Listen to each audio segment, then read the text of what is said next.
Shalom, saudara kekasih dalam Tuhan Yesus. Saya percaya hari ini semua jemaat Tuhan yang ada di rumah, semua sangat bersuka cita menyambut hari ini dalam ibadah yang luar biasa. Saudara, sebentar hari ini kita akan dilayani oleh praise and worship dari Rock Fluid yang sudah latihan begitu luar biasa. Dan saya percaya saudara akan menikmati hadirat Tuhan pada hari ini. Saudara, nanti firman Tuhan akan disampaikan oleh Ibu PDM Nancy Limantono.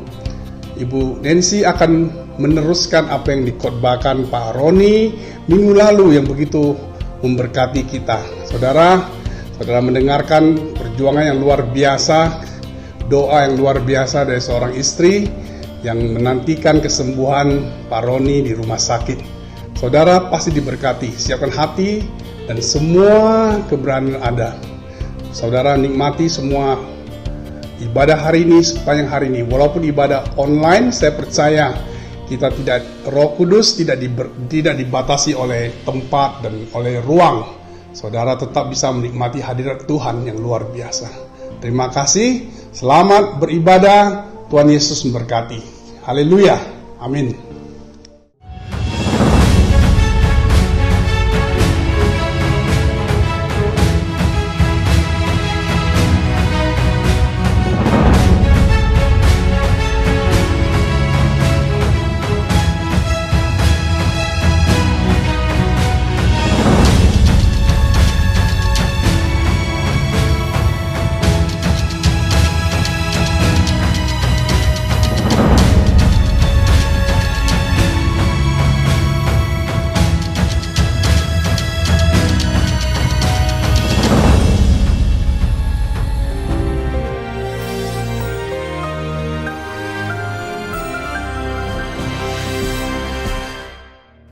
Shalom warga kerajaan, kami masih berada dalam satu tema yang sangat baik sekali, yaitu tentang strategi.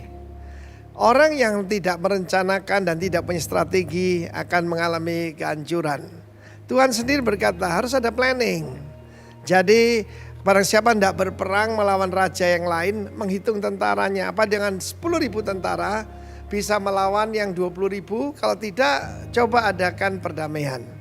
Tetapi saya mau sampaikan the power of the right succession. Suksesi yang tepat.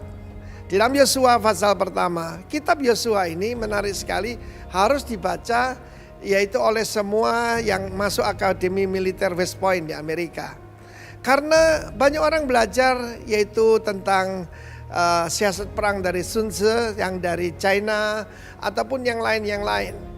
Ketika seorang profesor yang mengajarkan tentang strategi juga di West Point, dia tanya siapa jenderal paling hebat. Mereka bilang Napoleon, ada yang bilang Genghis Khan, ada yang bilang Alexander the Great. Tidak, katanya Joshua. Joshua di dalam firman Tuhan dikatakan adalah asisten daripada Musa, Sarat Mose. Bukan Ebed tapi Sarat. Anda saat ini jadi asisten seseorang hebat, cari orang hebat di mana Anda bisa belajar. Kemudian Musa menumpangkan tangan di atasnya. Di dalam kitab Ulangan pasal 34 mulai ayat 9 sampai 12. Bagaimana setelah tumpangi tangan penuh dengan roh hikmat. Saudara yang kasih Tuhan, setiap pemimpin, bahkan setiap pemimpin perusahaan, kepala keluarga harus mempersiapkan penggantinya. Kalau satu tidak bisa ya tim lah. Tidak ada zaman superstar, sekarang super team. The power of the right succession. Karena Yosua yang milih itu bukan Musa tapi Tuhan. Dari begitu banyak orang hebat, Yosua namanya dulu Hosea. Hosea artinya salvation, keselamatan. Diganti namanya jadi Joshua. Joshua ada Jehovah deliver, Jehovah savior. Itu gambaran orang yang dilahirkan kembali. Nama saya dulu Arifin, sekarang Timotius. Sebab saya dilahirkan kembali yaitu 40 tahun yang lalu. Saudara yang kasih Tuhan, firman Allah menjelaskan bagaimana Tuhan berjanji kepada Yosua. Sebagaimana aku menyertai Musa. Tidak ada hamba Tuhan lebih hebat daripada Musa dalam perjanjian lama. Yang berhadapan-hadapan dengan Tuhan. yang melakukan banyak, yaitu mujizat dan teror kepada musuh-musuhnya. Saudara yang kasih Tuhan, Yosua dari syarat Mose menjadi ebed Yahweh di dalam Yosua pasal 24. Itu karir saudara dan saya. Anda hari ini menjadi seorang pegawai sederhana, nggak apa-apa. Yang kedua, saya mau bicara tentang the power of vision. Tuhan berkata, dari gambarkan the greater Israel, janji Tuhan bukan seperti Israel yang sekarang, tetapi dari sungai Nil sampai sungai Efrat. Sungai Nil di Mesir, lalu padang gurun Sin, padang gurun, dan terus sampai sungai Efrat. Efrat itu perat, artinya berbuah, kehidupan yang berbuah. The power of vision. Jangan punya mimpi yang kecil, saudara. Kita ini punya Tuhan yang besar. Saya bermimpi dalam hidup saya membangun para pemimpin yang akan menggantikan kami-kami yang senior ini. Generasi Musa, kita membangkitkan generasi Yosua. The power of vision. Kita percaya yaitu the power of vision, bukan khayal. Sebab ini Tuhan yang berjanji sampai ke sungai Efrat, sampai hidup yang penuh dengan buah. Terimalah kekuatan ini. The power of vision and the power of the right succession. God bless you, warga kerajaan. Amin. Haleluya, shalom saudara. Saya percaya saat ini keadaan kita sehat semua, amin. Dan saya percaya saat ini kita mau datang menyembah Tuhan dengan segenap hati kita, dengan sepenuh hati kita. Sama-sama kita buka hati kita, persiapan hati kita untuk kita datang menikmati hadirat Tuhan. Untuk kita datang menikmati lawatan Tuhan. Kami mau datang, kami mau meninggikan Engkau Yesus. Sebab kami tahu hanya Engkau saja yang layak terima segalanya. Hanya Engkau saja yang layak terima puji-pujian Tuhan. Terima kasih Bapa. Tinggikan dirimu, mengatasi langit, kebesaran-Mu Tuhan, mengatasi bumi, tinggikan dirimu, mengatasi langit, kemuliaan-Mu Tuhan, mengatasi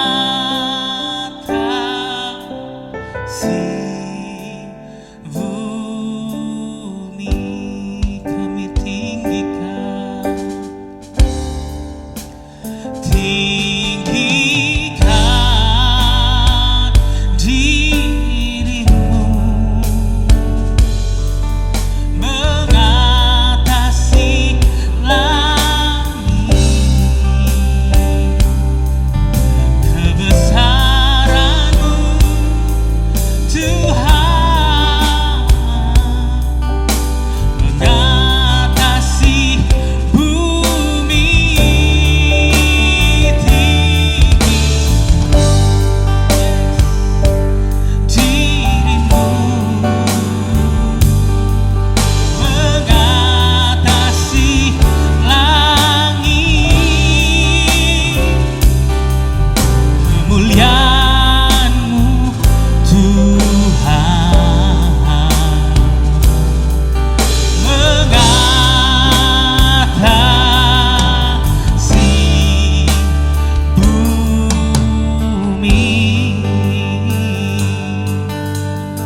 agungkan Engkau, kami tinggikan, kami muliakan Engkau.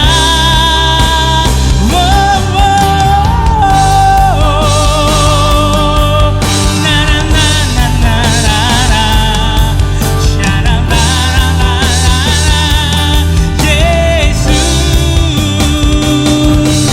Engkau ajaib, Engkau mulia, Engkau perkasa. Yesus, Tuhan, Engkau ajaib, Engkau mulia, Engkau perkasa. Yesus,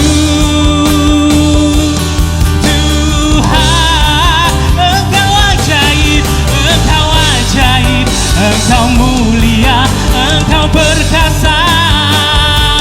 Yesus, oh, Yesus Tuhan, Engkau ajaib, Engkau mulia, Engkau perkasa. Yesus Tuhan, oh, da da na na na na. Engkau Allah yang sanggup, Engkau Allah yang dahsyat. Yesus Tuhan, Engkau Allah yang sanggup. Dia sanggup, Yesus sanggup melakukan perkara yang besar. Dia sanggup, Yesus sanggup memulihkan yang terluka, menyembuhkan yang menderita. Dia sanggup memulihkan hidupku. Dia sanggup, ini iman kami Tuhan. Yesus sanggup melakukan perkara yang besar.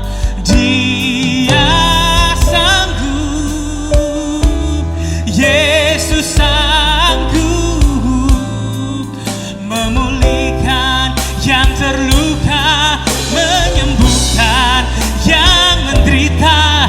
Dia sanggup memulihkan. Dia sanggup, Dia sanggup. Yes, Yesus sanggup melakukan perkara yang besar. Dia sanggup, Yesus sanggup memulihkan yang terluka,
memulihkan hidup. Dia sanggup, Yesus, Dia sanggup memulihkan hidup. Dia sanggup, oh, Dia sanggup memulihkan. Dia sanggup, Dia sanggup memulihkan hidupku. Yesus, Kau sanggup. Amin.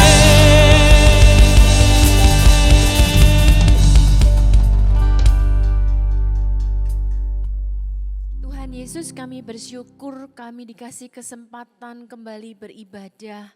Kami dikasih kesempatan hidup, anugerah-Mu saja Tuhan.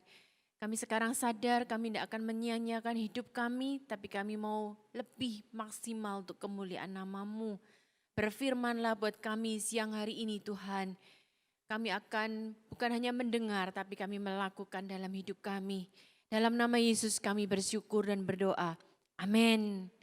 Shalom semuanya Bapak Ibu di rumah. Kalau kita ada saat ini berarti kemurahan yang Tuhan masih kasih. Awal April saya ditelepon oleh salah seorang pekerja. Dia bilang sama saya seperti ini, Bu Nancy, saya dapat kabar. Saya punya teman, dia orang yang sangat mampu, dia orang yang berada. Dengan keuangannya dia bisa beli apapun saja, terpapar COVID. Terus kemudian apa yang terjadi? Dia masuk ke dalam salah satu rumah sakit, sampai 14 hari di rumah sakit tersebut. Menurut ceritanya dia kurang mendapatkan perawatan yang maksimal sehingga ketika dia minta sambil nangis-nangis ke rumah sakit supaya dipindahkan suaminya, apa yang terjadi memang harus melewati beberapa prosedural, singkat cerita gak keburu dan suaminya meninggal. Pekerja ini telepon sama saya, aduh Bu, dia cerita betapa menyesalnya, uang ada, uang sanggup untuk membeli obat. Tapi kenyataannya waktunya yang gak keburu Bapak Ibu. Seminggu kemudian saya ditelepon juga oleh salah seorang pekerja. Sama halnya seorang yang mampu di bilangan Jakarta Utara, terpapar COVID juga Bapak Ibu. Apa yang terjadi? Tidak sempat, waktunya nggak keburu, meninggal. Bapak Ibu, kenapa sih seseorang kadang-kadang bisa dikatakan meninggal? Karena waktunya nggak keburu Bapak Ibu. Nah, kita bicara tentang waktu. Kalau saya kasih judul, apa yang saya sharingkan pada pagi hari ini adalah nyawa. Kalau kita ada nyawa kita sekarang masih hidup di dalam tubuh kita, berarti kita masih diberi kesempatan dan kita harus bertanggung jawab Bapak Ibu. Oke, tolong dilanjutkan PowerPoint saya. Kita mengisi hari-hari kita, nyawa kita yang masih ada di badan kita. Kita mengisi dengan apa ya? Kita bangun tidur pagi, kemudian apa yang kita lakukan? Kita mesbah keluarga, kita berdoa, kemudian kita sarapan, kita berolahraga, kita melakukan hobi kita bekerja, kemudian kita beribadah, kemudian kita melayani, kita berlibur sekeluarga. Hari demi hari kita nikmati dengan asik, dengan penuh sukacita. Tanpa sadar Bapak Ibu ketika kita melewatinya dengan penuh sukacita, aktivitas. Nah, kita tuh seringkali tanpa sadar Bapak Ibu ya sibuk, kerja, aktivitas, hobi, gadget. Kita sibuk dengan hari-hari kita. Kita lupa bahwa nyawa yang ada di dalam tubuh kita ini adalah pemberian Tuhan sepenuhnya Bapak Ibu. Oke, kita lihat selanjutnya apa yang terjadi. Hari demi hari, jam demi jam, bahkan tahun demi tahun kita lewati. Kita melakukan semuanya dengan penuh sukacita, dengan asik. Tapi Bapak Ibu kita tersadarkan apa yang terjadi dengan adanya COVID-19 ini. Yuk kita lihat selanjutnya apa yang terjadi. Pemerintah Indonesia menetapkan keputusan untuk PSBB. Pembatasan sosial berskala besar. Tapi di beberapa negara kita lihat ada lockdown. Kalau sudah di lockdown pastinya tidak boleh keluar sama sekali. Nah, Mari kita lihat Bapak Ibu, yang sebelumnya kita sibuk dengan aktivitas kita asik dengan aktivitas kita. Kenapa begitu pemerintah memutuskan PSBB atau lockdown kita semua taat dan nurut? Karena kita lebih menyayangkan nyawa kita. Kalau kita bicara PSBB, sebelumnya saya juga sharing-sharing sama beberapa teman. Aduh sekarang sudah nggak bisa ada transaksi sama sekali. Barusan sudah mau deal bisnis orang sewa ruko, sudah bayar DP 20 juta, dihilangin, diangusin uangnya. Karena nggak ada uang untuk bayar. Semua akibat di PSBB dan negara-negara yang alami lockdown, ekonomi pun stuck. Tapi kenapa orang taat? Ekonomi stuck, belajar di rumah, tidak ada kegiatan apapun juga. Bahkan sampai beberapa teman rambutnya gondrong Bapak Ibu. Karena apa? Nggak bisa potong rambut, nggak bisa cukur sendiri. Tapi kenapa ketaatan dilakukan pada waktu itu? Karena lebih menyayangkan nyawa. Karena kita baru sadar nyawa itu berarti Bapak Ibu. Mari kita lihat selanjutnya. Work from home, kita rela, kita taat.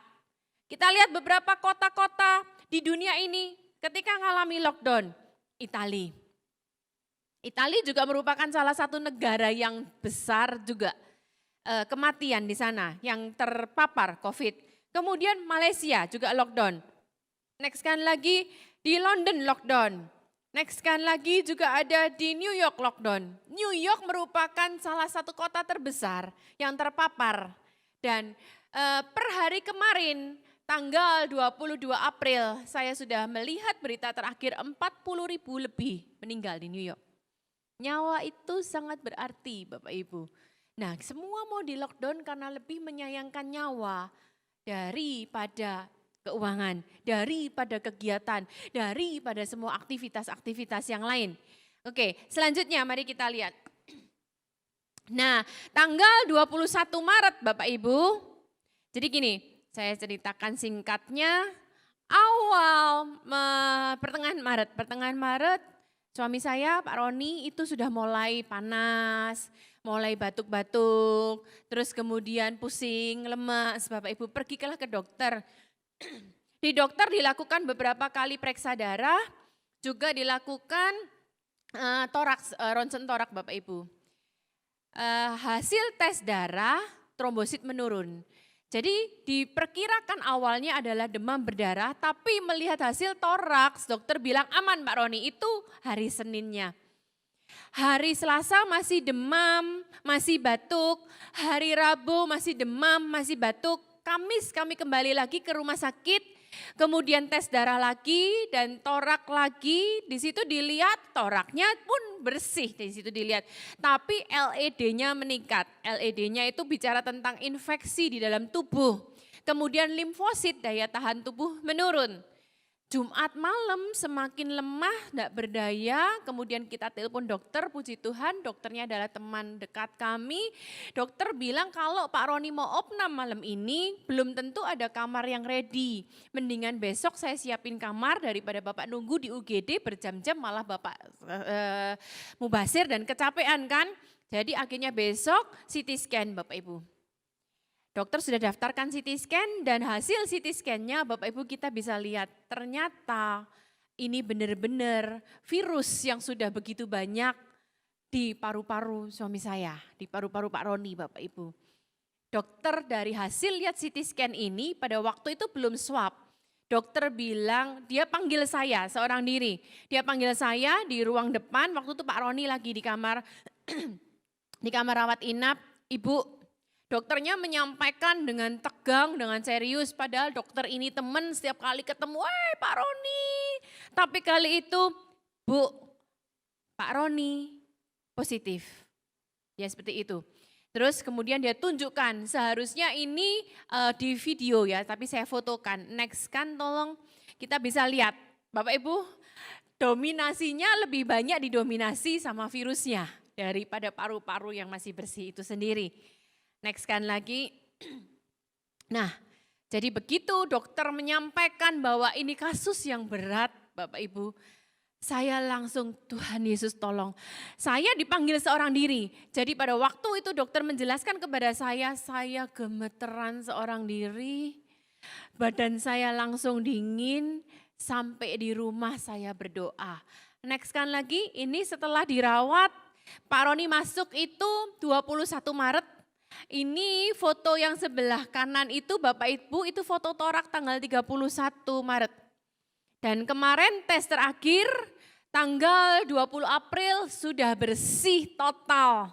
Dokter menyatakan oleh kemurahan Tuhan bahwa Bapak udah sembuh, hasil rapid testnya sudah sembuh total dan puji Tuhan semuanya. Tapi saya mau menceritakan betapa hari-hari itu. Gini Bapak Ibu, ketika kita sehat, ketika kita melakukan semua aktivitas kita, jam, hari, waktu demi waktu, kita seringkali kita meremehkan hidup kita. Tapi begitu dokter bilang, Bu, Pak Roni positif. Dan kasus ini kasus yang cukup berat. Saya langsung begitu menghargai nyawa Bapak Ibu. Tolong kita lihat selanjutnya. Ini jadi kondisinya Pak Roni itu demam, kemudian sampai 39 lebih, kemudian nafasnya pendek-pendek Bapak Ibu. Jadi saya begitu video call lihat nafasnya, saya nggak nangis, tapi begitu tutup telepon saya langsung nangis lagi karena nafas Pak Roni udah pendek-pendek, demam tinggi, badannya lemes sekali, terus sempat buang-buang air gitu ya. Nah, akhirnya dibantu pernafasan. Puji Tuhan, teman kami dokter itu sangat pandai. Jadi beliau sudah mempelajari siklusnya. Sebelum sampai tercekik sudah dikasih bantuan pernafasan dulu. Kemudian apa yang terjadi karena begitu banyak obat-obatan antibiotik yang masuk, akhirnya tangan kiri jadi bengkak, tukar ke tangan kanan. Tukar ke tangan kanan pun sampai satu masa akhirnya dia bangun pagi-pagi Pak Roni lihat ternyata suntikan infusnya sudah lepas, balik lagi ke tangan kiri. Ini yang saya mau ceritakan gini Bapak Ibu. Ketika ngalami kayak gini, ketika dokter bilang kasusnya kasus berat, hari demi hari itu berharga Bapak Ibu. Jam demi jam itu berharga. Karena apa? Jam demi jam dimasukkan antibiotik. Ada salah satu obat yang harganya hampir Rp700.000 Bapak Ibu. Saya lihat di bonnya pada waktu Pak Roni pulang, sehari itu bisa 6 kali obat tersebut. Jadi 4 juta lebih hari kemudian. Dalam kondisi seperti itu kita sudah nggak berpikir biaya lagi, yang berpikir kita yang penting nyawa diselamatkan. Dalam posisi seperti ini Bapak Ibu kita betapa sadarnya nyawa itu sangat berharga. Nyawa itu berarti ketika kita jalanin hidup biasa-biasa aja kita nggak sadar nyawa kita, kesehatan kita melakukan hobi kita melakukan apa, semuanya dengan biasa-biasa. Tapi begitu dokter bilang, Bapak positif, kasusnya kasus berat, jam demi jam nyawa di dalam tubuh itu berarti. Saya pantau, kita telepon, kita lihat, sudah masuk kloroquinnya sayang, sudah masuk antibiotiknya, sudah masuk ini itunya, karena waktu demi waktu, detik demi detik ketika obat dimasukkan, itu sangat berarti Bapak Ibu. Nah kemudian ketika ngalamin hal-hal seperti ini, apa yang saya lakukan? Boleh dilanjutkan lagi, kita lihat selanjutnya. Nah ini Bapak Ibu, mari kita lihat ayatnya. Pak Arifin dan Bu Vivi selalu menguatkan kami, jadi mohon maaf kepada Bapak Ibu, rekan-rekan teman-teman, kami tidak sempat sampaikan. Mungkin seandainya Bapak Ibu berkata, kan seandainya disampaikan kita bisa bantu dukung dalam doa. Tapi karena kami sepakat dengan Pak Arifin, kita berkata bahwa biar penatua inti dan keluarga inti aja yang tahu. Jadi lewat ini juga saya mengucap mohon maaf karena nggak sempat sharingkan kepada Bapak Ibu semuanya. Tapi Pak Arifin memberikan ayat ini buat saya. Banyak ayat yang beliau berikan, tapi ayat ini benar-benar menjadi doa saya Bapak Ibu. Mari kita baca bersama-sama yang di rumah. Sesungguhnya aku percaya akan melihat kebaikan Tuhan di negeri orang-orang yang hidup. Bapak Ibu, kalau kita ngalamin hari-hari biasa, kita jalan di negeri orang yang hidup, itu kita meremehkan hidup kita. Tapi begitu keluarga kita ataupun mungkin kita sendiri kita ngalami sesuatu bayang-bayang maut. Betapa ayat ini hidup Tuhan kasih kemurahan-Mu buat suamiku. Supaya suamiku ditambahkan umurnya, diperpanjang waktunya, nyawanya. Supaya masih bisa melihat kebaikan Tuhan di negeri orang hidup. Bapak Ibu, ayat ini benar-benar di negeri orang hidup. Kita akhirnya menghargai waktu kita, kesempatan kita. Kalau kita masih ada, kalau saat ini saya masih bisa bersaksi, masih bisa sharing firman Tuhan. Berarti kesempatan saya di negeri orang hidup, saya berbagi berkat buat setiap kita. Bapak Ibu, di negeri orang hidup itu luar biasa. Saya berdoa. Saya baru cerita ke suami saya nangisin dia. Itu siang malam Bapak Ibu. Pagi saya mesbah berdoa, Tuhan kasih kesempatan buat suamiku Tuhan. Nyawanya Tuhan Yesus, biarlah dia kasih kesempatan berjalan di negeri orang hidup kembali. Saya perkatakan firman Tuhan. Saya ingat saat-saat ketika Yesus melakukan mujizat-mujizat ketika Yesus hidup. Saya perkatakan. Saya bilang, Tuhan, ketika Bartimius yang buta itu, dia berkata, Yesus anak Daud, kasihanilah aku. Bapak Ibu, betapa ketika saya memohon nyawa suami saya, itu saya seperti Yesus anak Daud, kasihanilah nyawa suamiku Tuhan. Berarti kita melihat betapa berharganya nyawa. Kalau Bapak Ibu hidup saat ini masih bisa bernafas dan melakukan kegiatan, walaupun kita di rumah, hargailah kesempatan itu Bapak Ibu. Saya bilang sama Tuhan, Tuhan seperti wanita yang 12 tahun mengalami perdarahan dan dia menjamah jubahmu. Saya perkatakan, Yesus saat ini aku jamah jubahmu, sembuhkan suamiku Tuhan. Wah, kemudian saya berdoa lagi, Tuhan seperti orang kusta yang berdoa, kalau engkau mau Tuhan, engkau bisa menyembuhkan. Saya bilang sama Tuhan, kalau engkau mau Tuhan, engkau pasti bisa menyembuhkan suamiku. Kemudian ada orang kusta, kemudian mereka perwira yang berkata kepada Tuhan Yesus, katakan sepatah kata Tuhan, maka hambaku akan sembuh. Saya berdoa, Yesus katakan sepatah kata aja, aku percaya kalau engkau mau sepatah kata suamiku sembuh. Jadi gini Bapak Ibu, betapa saya nangis, nyawa suamiku berharga buat kami. David, Tirsah, Tevi, kita sekeluarga berdoa, kita video call bersama.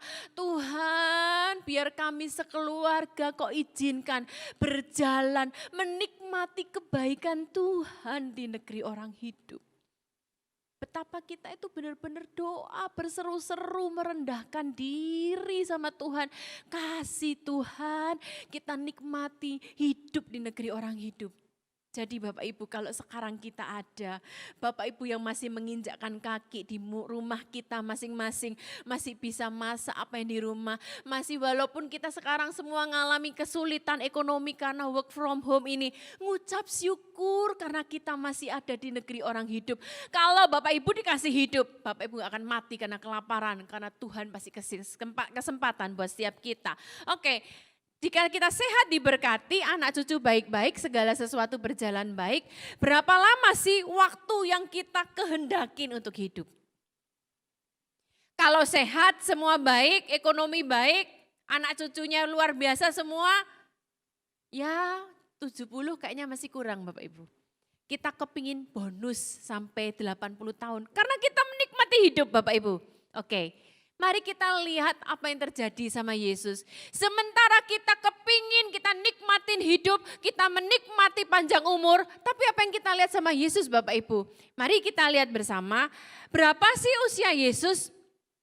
Yesus tuh meninggal di usia muda, sangat muda, usia sangat produktif Bapak Ibu.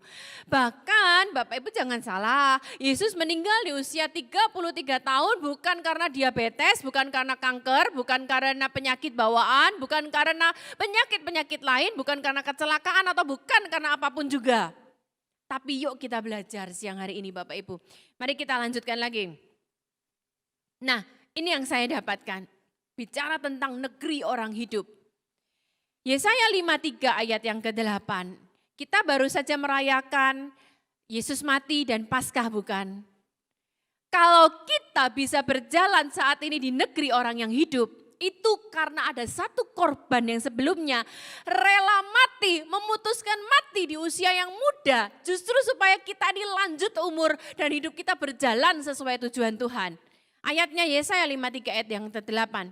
Sesudah penahanan dan penghukuman ia terambil. Dan tentang nasibnya siapakah yang memikirkannya? Sungguh ia yang di rumah baca sama-sama, PowerPoint yang sudah saya siapkan. Sungguh ia terputus dari negeri orang hidup. Karena apa ia terputus? Karena pemberontakan umatku ia kena tulah. Bahasa terputus di sini adalah gasar, bahasa Yunani Ibraninya. Artinya kadon, cut off, terpatahkan, terputuskan. Dia yang seharusnya panjang umur, tidak sakit, tidak bencana atau apapun juga, tapi dia rela terputus nyawanya. Karena apa? Karena kita. Ayat selanjutnya lebih dahsyat lagi. Mari kita lihat. Yesaya 53 ayat yang ke-10. Tetapi, mari lihat sama-sama. Tetapi Tuhan berkehendak meremukkan dia dengan kesakitan. Bapa di sorga punya desain bahwa anak memang harus lahir ke muka bumi ini. Firman Tuhan berkata, memang dari awal Tuhan berkehendak dia diremukkan dengan kesakitan, Bapak Ibu. Itu desain awal. Tapi perhatikan satu kata ini. Di situ dikatakan apabila. Wow. Apabila adalah kata sambung. Tapi apabila ini menentukan nyawa kita di negeri orang hidup.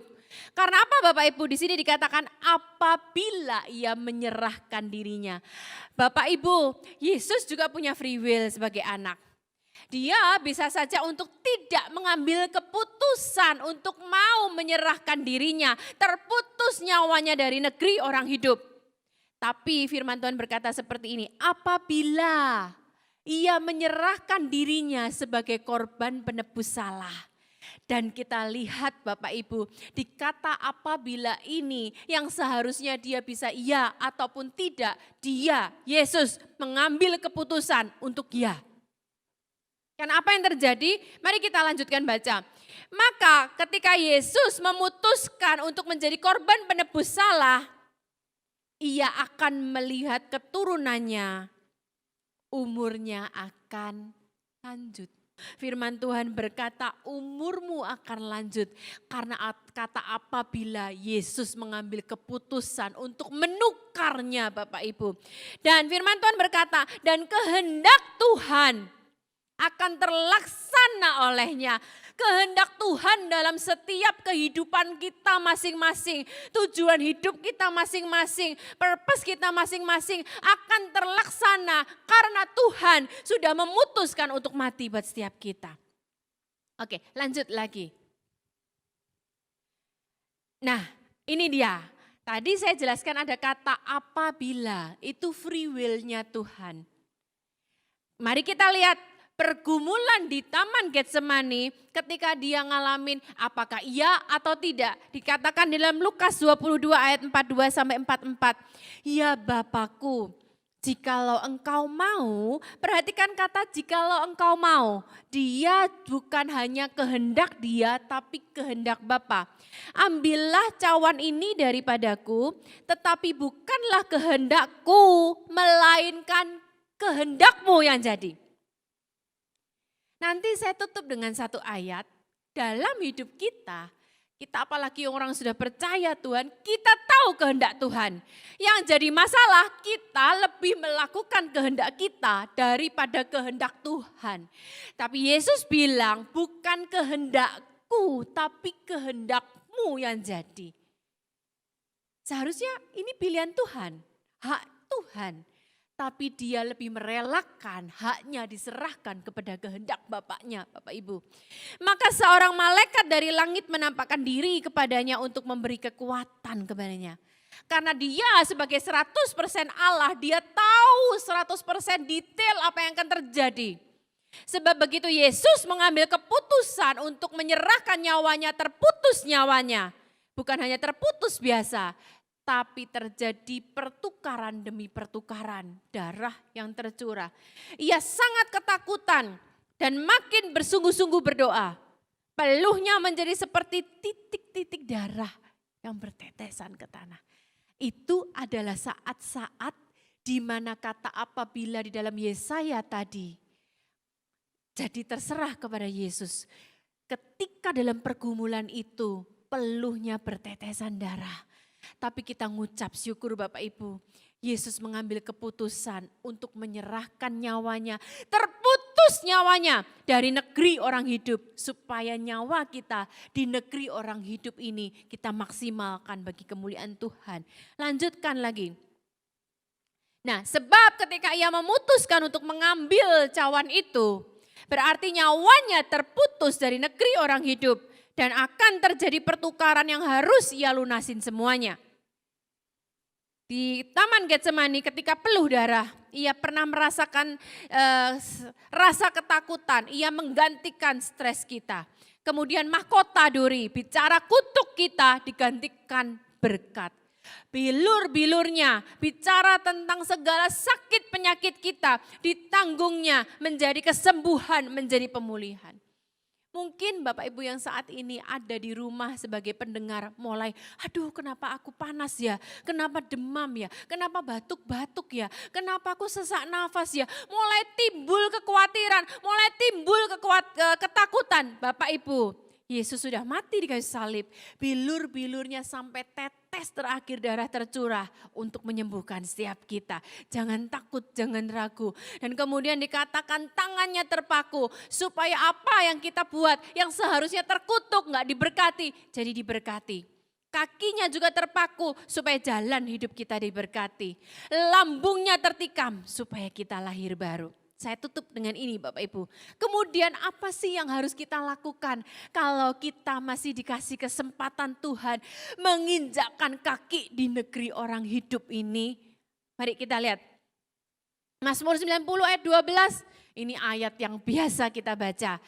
Tapi mari kita sekarang baca dengan pengertian Bapak Ibu. Karena kita sekarang tahu betapa jam, waktu itu berarti. Saya ketika di rumah menangisin suami saya minta kesembuhan Tuhan. Itu jam demi jam, detik demi detik itu berarti sekali Bapak Ibu. Setelah suami saya dinyatakan boleh pulang oleh dokter. 14 hari masih harus isolasi mandiri lagi di rumah. Itu kami hitung hari pertama, hari kedua. Karena mau enggak mau saya harus pisah kamar sama suami saya. Saya tidur di kamar Tirsa, di kamar mandi Tirsa, saya mandinya hal yang enggak biasa. Jadi hari pertama, hari kedua, saya itu menghitung hari loh Bapak Ibu. Makanya firman Tuhan ini dahsyat, dikatakan ajarlah kami menghitung hari-hari kami sedemikian. Kalau kita semua sehat, segala sesuatu baik, kita nggak ngitung hari Bapak Ibu. Tapi begitu kita ngalami sesuatu, aduh hari ke-10 sayang, saya cuma bisa WA atau kadang-kadang saya teriak 4 hari lagi kita bisa sama-sama. Wow itu hari, begitu di hari yang ke-14, kami ke dokter dan dokter nyatakan sudah sembuh, dibuatin surat keterangan tidak menular lagi. Saya peluk suami saya, itu berharga sekali Bapak Ibu hari-hari. Maka firman Tuhan berkata, ajarlah kami menghitung hari-hari kami sedemikian. Hingga kami beroleh hati bijaksana. Sekarang setelah saya ngalamin ini sama suami saya, hari demi hari itu berharga loh Bapak Ibu. Setiap kita, kalau kita masih ada di negeri orang hidup, hargai hari-hari kita Bapak Ibu. Jam-jammu berharga. Oke, boleh main gadget masih oke. Tapi perhatikan, jangan sampai itu melebihi dari waktu yang berharga yang Tuhan berikan. Terakhir, Mazmur 143 ayat yang ke-10. Ajarlah aku melakukan kehendak-Mu. Kenapa ada kata ajarlah aku? Bapak Ibu kita ngerti kehendak Tuhan. Kita baca firman Tuhan. Tapi yang jadi masalah kita lebih mengutamakan kehendak kita yang lebih mengasihkan kita, hobi kita, pekerjaan kita yang lebih mengasihkan kita daripada kita melakukan kehendak Tuhan. Makanya firman Tuhan bilang, ajar kami Tuhan supaya kami melakukan kehendak-Mu, bukan kehendak kami sendiri. Seperti Yesus bilang, bukan kehendak-Ku Tuhan, tapi kehendak-Mu yang jadi. Kalau sekarang kita ada, mari kita belajar bukan kehendak kita dulu, tapi kehendak Bapa yang dulu. Sebab Engkaulah Allahku, kiranya Roh-Mu, Roh Kudus yang di dalam kita, yang baik itu menuntun aku di tanah yang rata. Jadi mari siang hari ini bilang sama Tuhan, ajar kami. Kita tahu kehendak Tuhan, kita baca firman, tapi sekarang doanya ajar kami supaya kami melakukan kehendak-Mu. Seperti ketika Yesus di Taman Getsemani, bukan kehendak-Ku tapi kehendak-Mu. Supaya hari-hari kita melakukannya dengan bijaksana. Dan Roh Kudus yang di dalam kita, biarlah menuntun kita sesuai dengan apa yang diajarkan itu. Ya, mari kita berdoa Bapak Ibu, kita ngucap syukur. Sekali lagi maaf saya ulangin terakhir. Kalau kita masih ada di negeri orang hidup, ini karena pengorbanan Yesus. Nyawanya terputus dari negeri orang hidup. Supaya kita panjang umur dan rancangan Tuhan terlaksana dalam hidup kita. Shalom, saudara diberkati. Saudara sudah mendengarkan firman Tuhan dari Ibu Nancy yang begitu luar biasa menguatkan. Saya percaya saudara diberkati. Yang diberkati semua beri tepuk tangan yang meriah buat Tuhan Yesus. Sekarang tiba saatnya kita akan masuk dalam perjamuan kudus. Saudara, jemaat Tuhan yang dikasihi, saudara sudah mempersiapkan roti dan anggur. Ya, saudara bisa siapkan roti, perjamuan kudus, atau roti tawar yang dipotong-potong, atau cracker. Dan juga red wine atau jus, grape juice atau teh manis, apa saja. Saudara siapkan, mari kita persiapkan hati kita untuk masuk dalam perjamuan kudus. Terima kasih Tuhan, hamba mengucap syukur buat firman Tuhan yang begitu menguatkan, firman Tuhan yang begitu memberkati setiap kami. Terima kasih Tuhan buat hamba-Mu, Ibu Nancy Limantono. Tuhan berkati kehidupannya, pelayanannya. Tuhan berkati juga Pak Roni dan keluarga besarnya. Semua diberkati Tuhan dengan luar biasa. Tuhan terima kasih. Hamba mohon kesembuhan yang sempurna buat Pak Roni dan semua keluarga dilindungi dari segala mara bahaya dan sakit penyakit. Tuhan terima kasih Tuhan. Sebentar kami masuk dalam perjamuan kudus. Tuhan kami percaya ini satu tindakan iman yang begitu luar biasa. Kami mau menikmati semua apa yang telah Tuhan kerjakan di kayu salib. Terima kasih Tuhan Yesus. Darah yang dicurahkan, tubuh yang hancur buat setiap kami. Sehingga hari ini Tuhan kami mengalami sukacita, mengalami kehidupan dari kematian yang sesungguhnya. Terima kasih Tuhan. Saudara kasih dalam Tuhan Yesus, perjamuan kudus ini bukan satu rutinitas. Kita lakukan ini karena kita punya iman percaya akan kuasa dari roti dan anggur ini. Terima kasih Tuhan. Haleluya. Haleluya. Amin. Saudara, mari siapkan roti di tangan kanan kita. Terima kasih. Bapa yang baik, kami mengucap syukur Tuhan di ibadah online hari Minggu ini. Kami tetap menikmati hadirat Tuhan, menikmati kebaikan Tuhan. Tuhan terima kasih Tuhan. Kami bersyukur Tuhan apa yang Tuhan telah kerjakan di kayu salib 2000 tahun yang lalu. Kuasanya tetap terjadi pada hari ini. Kuasa kesembuhan, yang sakit disembuhkan. Terima kasih Tuhan. Yang terikat dibebaskan. Terima kasih Tuhan. Oh harabasikira masanda. Thank you Lord Jesus. Saudara kasih dalam Tuhan Yesus, pada malam sebelum Tuhan Yesus disalibkan, Tuhan makan dan minum bersama dengan murid-muridnya. Tuhan mengambil roti, lalu mengucap syukur atasnya, memecah-mecahkannya dan berkata, inilah tubuhku yang dipecah-pecahkan bagi kamu. Saudara kasih dalam Tuhan Yesus, apakah engkau percaya roti yang kita angkat tinggi-tinggi ini adalah persekutuan kita dengan tubuh Kristus? Haleluya. Makanlah di dalam nama Yesus.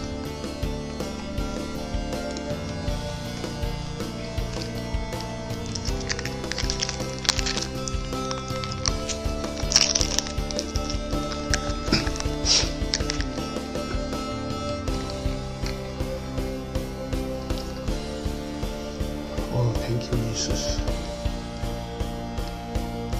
Terima kasih Tuhan. Terima kasih Roh Kudus. Saudara kasih dalam Tuhan Yesus, mari angkat sawan anggur di tangan kanan tinggi-tinggi. Kemudian Tuhan mengambil sawan anggur dan berkata, inilah darahku yang dicurahkan bagimu, darah perjanjian baru yang dimateraikan dengan darah Kristus. Saudara kasih dalam Tuhan Yesus, apakah engkau percaya sawan anggur yang kita angkat tinggi-tinggi ini ada persekutuan kita dengan darah Kristus? Mari minum dalam nama Yesus. Thank you Yesus. Terima kasih Tuhan. Terima kasih Tuhan. Kami percaya Tuhan, dengan iman kami percaya ada kuasa di dalam perjamuan kudus ini. Ada kuasa di dalam roti dan anggur. Ya Tuhan, terima kasih Tuhan. Yang sakit disembuhkan, yang lemah dikuatkan, kekhawatiran dan ketakutan yang bukan dari Tuhan kami hancurkan dalam nama Yesus. Haleluya. Yang diberkati sama-sama katakan amin.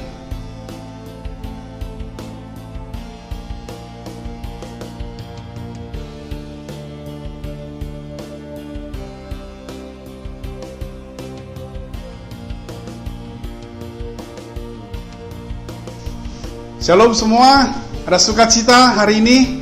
Kita sudah mendengarkan firman Tuhan yang begitu luar biasa dari Ibu Nancy. Terima kasih Ibu Nancy buat firman yang begitu menguatkan. Kami diberkati semua. Tuhan berkati Ibu Nancy dan pelayanannya. Terima kasih Tuhan. Kami berdoa semua pelayanan Ibu Nancy diberkati Tuhan. Anak-anak diberkati, Pak Roni, keluarga besar semua diberkati. Terima kasih Tuhan. Saudara, sebelum kita akhiri ibadah kita hari ini, siapkan hati saudara untuk mengembalikan perpuluhan. Minggu ini adalah minggu pertama saudara bisa mengembalikan perpuluhan. Saudara perhatikan rekening yang ada tertera di layar. Saya percaya selama ini Tuhan terus memberkati saudara. Tuhan pelihara pekerjaan saudara, bisnis saudara diberkati berlimpah-limpah. Terima kasih Tuhan, kami percaya Engkau Allah yang luar biasa. Di masa yang sulit ini sekalipun kami tetap survive, kami tetap diberkati, nama Tuhan dipermuliakan. Kami mau taat Tuhan, kami percaya apa yang kami lakukan ini semua yang menyenangkan hati Tuhan. Saudara kasih dalam Tuhan Yesus, saudara juga bisa transfer ke rekening persembahan umum untuk hari ini. Jika saudara juga mau menabur untuk diakonia, kami sangat bersuka cita. Saudara, kegiatan diakonia kita minggu-minggu ini sangat luar biasa. Kami sudah bagi 100 sembako 2 minggu yang lalu, dan 2 minggu ini kita bagi lebih kurang 1.550 kotak nasi sehat dan jus dari Indodiner kepada petugas-petugas medis di rumah sakit, terutama yang swasta, yang mereka bekerja dengan penuh tekanan yang begitu luar biasa.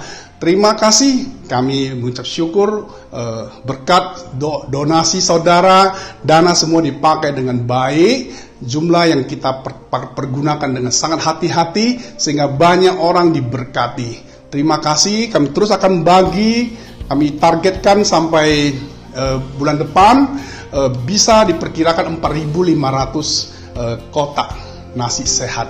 Doakan dan dukung gerakan ini. GBI Rock peduli, GBI Rock Fluid peduli, bekerja kolaborasi dengan Indodiner. Terima kasih Indodiner, luar biasa. Kami boleh melakukan ini semua karena semua ini dimungkinkan oleh kebaikan hati Anda. Terima kasih. Saudara, sekali lagi jangan lupa catat nomor transfer, nomor rekening GBI Rock yang resmi.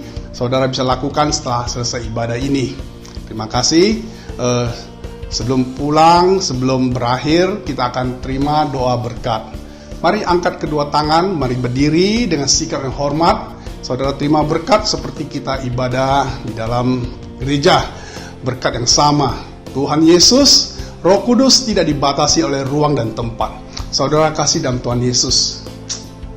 Angkatlah kedua tanganmu, terimalah berkat, anugerah, dan kemurahan Tuhan sukacita, damai sejahtera turun atas hidupmu. Anak-anakmu diberkati, orang tuamu diberkati, engkau sehat, satu keluarga sehat, mengalami semua kebaikan Tuhan. Di dalam masa-masa yang sulit ini, ada penghiburan Tuhan yang dicurahkan dalam hidupmu, penghiburan dari Roh Kudus yang turun atas hidupmu. Semua apa yang kau kerjakan, Tuhan pelihara, Tuhan buat berhasil. Usahamu diberkati. Di dalam kondisi yang tersulit sekalipun, engkau tetap diberkati. Haleluya. Amin. Terima kasih. Sampai ketemu di ibadah online minggu depan. Tuhan Yesus memberkati.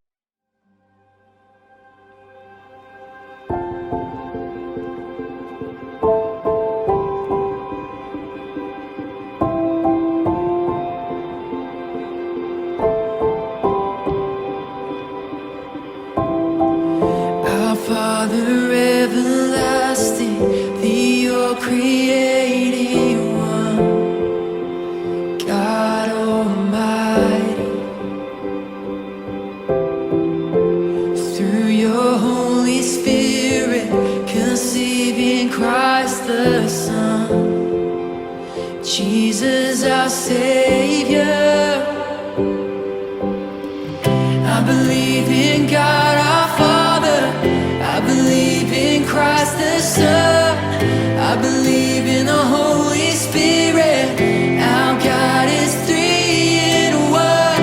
I believe in the resurrection, that we will rise again, for I believe in the name of Jesus.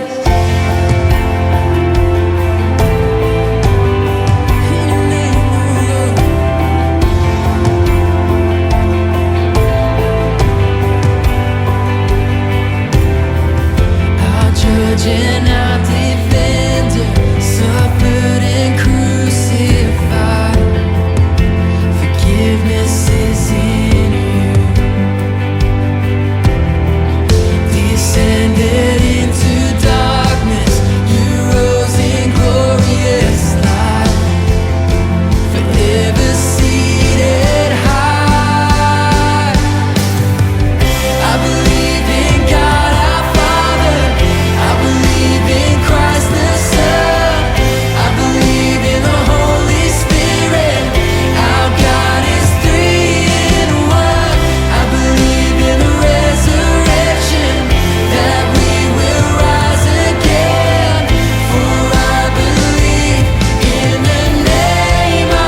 believe in life eternal. I believe in the virgin birth. I believe in the saints' communion and in your holy church. I believe in the resurrection when Jesus comes again. For I believe in the name of Jesus. Come on! I believe in God our Father. I believe in Christ the Son. I believe in the Holy Spirit.